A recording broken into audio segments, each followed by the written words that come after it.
আমি বিয়ের আগে আমার মাকে দেখতাম, আমার মা বলতে আমি দিদাকেই বোঝাচ্ছি, তার কারণ হচ্ছে আমি ছোটোবেলা থেকে মামার বাড়িতে মানুষ, তো আমি দিদাকেই মা বলে ডাকি। তো যাই হোক, আমি আমার মাকে যে দেখতাম যে মায়ের সকালটা শুরু হয় বাসি কাজ দিয়ে। আজ বিয়ের পরে আমারও ঠিক সেম কন্ডিশন। আমি বিষয়গুলো খুব ভালোভাবেই এনজয় করছি। হ্যালো এভরিওয়ান, আমি অতসী, আমি নিয়ে চলে আসলাম আবারও একটা ব্লগ। তো সবাই কেমন আছো? আশা করি তোমরা অনেক ভালো আছো, আর আমিও বেশ ভালোই আছি।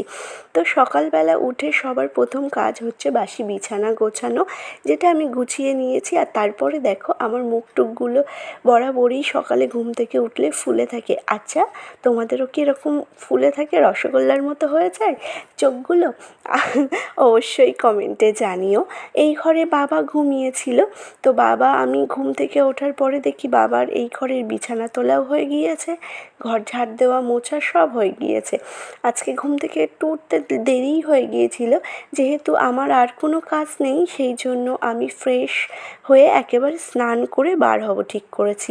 তাই দেখো, ড্রেসপত্র নিয়ে নিয়েছি, নিয়ে স্নান করে একেবারে বার হয়ে গিয়েছি। এবার যাব ঠাকুর প্রণাম করতে। ঠাকুর প্রণাম করতে গিয়ে দেখি আজকে বাবা পুজো দিচ্ছে। বাবার শরীরটা কিন্তু অতটা ভালো নেই, মানে বাবার পায়ে একটা ফোড়া টাইপসের হয়েছে, যেটা খুবই মানে যন্ত্রণা ব্যথা এরকম একটা হচ্ছে। ওটার জন্য আর কি জ্বর চলে আসছে। সে একটা এমন একটা বাজে ব্যাপার, মানে অনেকটা চাক নিয়েছে, একটা বড় আকার ধারণ করেছে। আজকেই ডক্টরের কাছে যাবে, কালকে থেকেই কালকে দুপুরের পর থেকে আর কি এরকম হচ্ছে, সেই জন্য আর ডক্টরের কাছে যাওয়া হয়নি।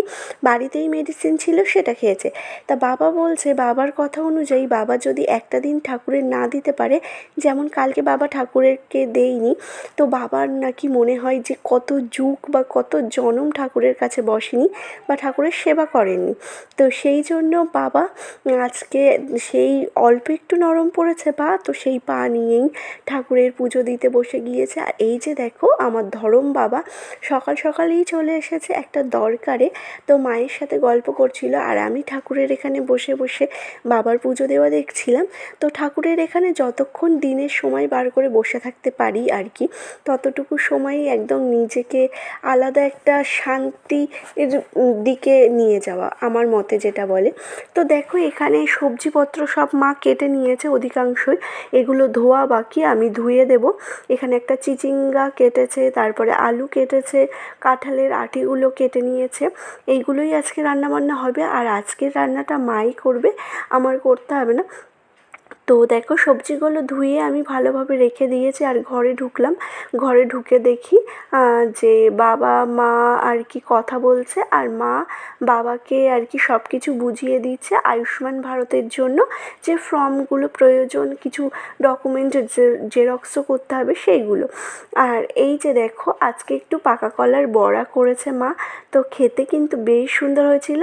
এটাতে মোট 4টে না 5টা পাকা কলা আছে, একদম পেকে গিয়েছিল, যেগুলো এমনি খাওয়া পসিবল ছিল না, তাই বড়া করেছে। একটু হালকা, যেহেতু পাকা কলা মিষ্টিই হয়, সেই জন্য একটু হালকা সামান্য চিনি দিয়েছিল, চালের গুঁড়ো দিয়েছিল, আর হালকা একটু ময়দা, লবণ, এই দিয়েই ভালো করে মাখিয়ে রেখেছিল ব্যাটারটা। চিনি গলে গিয়েছে, তারপরে তেলে গরম গরম ভেজে নিয়েছে। খুব সুন্দর একটা গন্ধ বার হয়েছে, একদম তালের বড়ার মতো। আর এই যে আমি বাটি ভরে বসেও পড়েছি, আমার মানে প্রথম তুললে মা কোনো কিছু সেটা আমার দিয়েই টেস্ট করায়, মানে এরকম ভাজাভুজি টাইপসের। তো আমি ওটা টেস্ট করলাম, যথেষ্ট গরম ছিল, কিন্তু এর যে এত সুন্দর একটা লোভনীয় টেক্সচার হয়েছে বা এত সুন্দর দেখতে হয়েছে, অপূর্ব সুন্দর গন্ধ বার হচ্ছে, আমি আর লোভ সামলাতে পারিনি, সেই জন্য গরম গরমই মুখের মধ্যে দিয়ে দিয়েছি। সত্যি খেতে বেশ সুন্দর হয়েছিল, একদম তালের বড়ার মতনই হয়েছে, শুধু হালকা একটু খাওয়ার পরেই বোঝা যাচ্ছে যে এটা কলার বড়া। উপর থেকে জামাকাপড় মা এনে দিয়েছে, আমি জামাকাপড়গুলো বেশ ভালো করে গুছিয়ে রাখলাম। আর এই যে দেখো, আমার শাড়ির কালেকশন খুব একটা বেশি যে আছে, বিয়ের পর থেকে তো আমি তেমন কোনো শপিং করিইনি। এগুলো হচ্ছে সুতির শাড়ি যেগুলো আছে, সেগুলো বিয়েতে পাওয়া, আর এই সাইডে কটা বেড কভার আছে, সেগুলোও বিয়েতে পাওয়া। আর উপরে যে ভালো শাড়ি কটা দেখালাম তোমাদের, সেগুলো তার ভিতর থেকেও দুটো একটা বিয়েতে পাওয়া, আর বাকিগুলো আমি হচ্ছে ওই বিয়ের আগে কিনেছিলাম, যেটা পরা হয়নি, বা হচ্ছে আমার মা কিনে দিয়েছিল, এই রকমই আর কি। তো দেখো আজকে সব রান্না মাই করছে। মা আমাকে বললো যে একটু আলু কেটে দিতে, হয়তো অন্য কিছু করবে কি কী করবে আমি এখনও জানি না। তো আমি ভাবলাম যে ঠিক আছে, মা যখন রান্না করছে আমি তাহলে আলুগুলো কেটে দিই। কিছু আলুর কাটার প্রয়োজন ছিল, তাই মা বললো যে তুই তাহলে কেটে দে, তাহলে তাড়াতাড়ি রান্নাটা হয়ে যাবে, তা নাহলে আমি গ্যাস অফ করে আবার যেতে হবে কাটতে। তো কেটে কুটে দিয়েছি, আর এদিক থেকে বাবা বাজারও নিয়ে চলে এসেছে।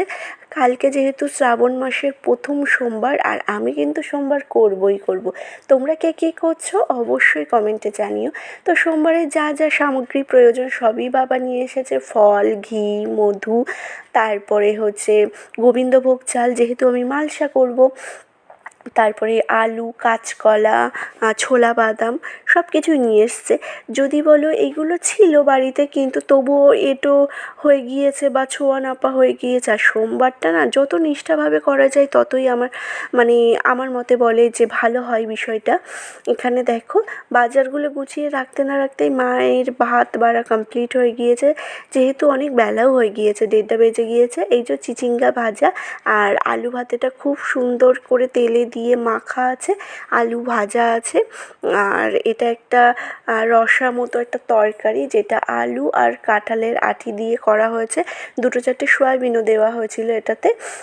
আর এই যে দুধ আছে, যেহেতু কালকে আমি সোমবার করব তাই আজকে তো নিরামিষই। তো খেয়ে দিয়ে ঘুমিয়ে পড়েছিলাম, ঘুম থেকে উঠে আবার স্নান করতে যাব, ঠাকুরের সামনে বসতে হবে।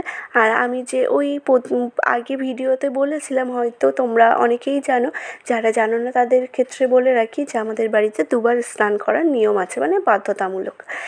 এই যে তারপরে দেখো স্নান সেরে ঠাকুর প্রণাম করে একটু চা খেতে বসে পড়েছিলাম। চা আর বিস্কুট আছে, সাথে ছিল ভাজা, যেটা আমি ওই বাড়ি থেকে এনেছিলাম, আমার দিদা কিনে দিয়েছিল। এই যে সব কিছু এখন খাওয়া দাওয়া করব, খাওয়া দাওয়া করে আমি এই ঘরে চলে এসেছিলাম এডিট করতে। তোমাদের দাদাভাই ফোনও করেছিল, ফোনে কথা বলতে বলতে এই ঘরে চলে এসেছিলাম।